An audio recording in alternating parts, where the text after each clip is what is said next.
All right, so now given that tangent of theta is 3 over 2 and cosine of theta is negative, find the exact values of sine of theta and secant of theta. So now we're really getting into the nitty-gritty here. So first of all, just like in the last problem that we did in the last video, I know that we have to be in the third quadrant here. This angle, theta, I don't know exactly what that angle is, but I know that it has to be in the third quadrant. And I know this because tangent is positive, and tangent, by definition, is y over x. It's the y coordinate of this point. Let me make it blue. This blue point. This blue point is part of a circle. Awful circle, but this blue point is part of a circle.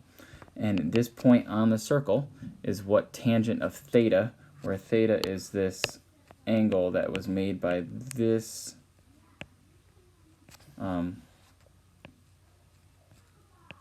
central angle here. Okay?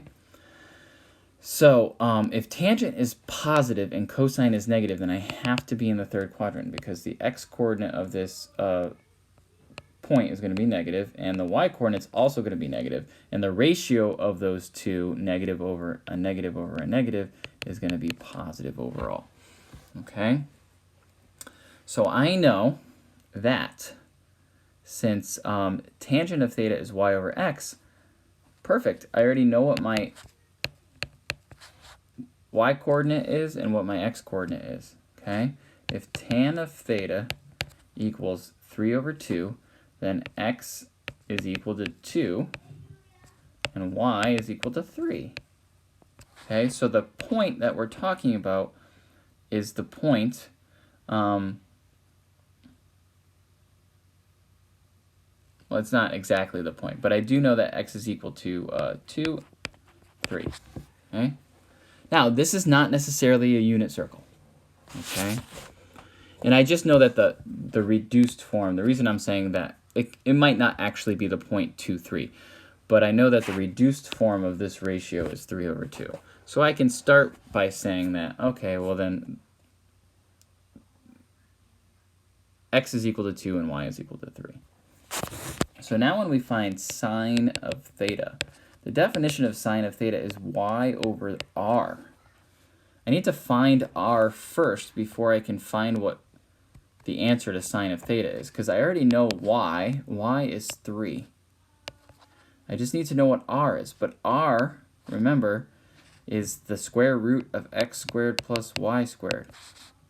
So in this case, this is 3 over the square root of 2 squared plus 3 squared. 2 squared is 4, 3 squared is 9. 9 plus 4 is 13. And so this is 3 over root 13, which I don't keep that way. I rationalize it. So this is 3 root 13 over 13. So that is my actual answer for sine of theta. Sine of theta is 3 root 13 over 13. Now, nobody said this was going to be pretty, but there it is anyway. Now, we also want to find secant.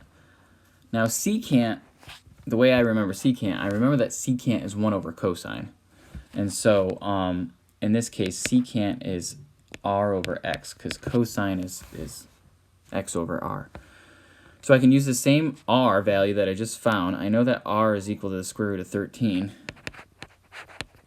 And I know that x is 2.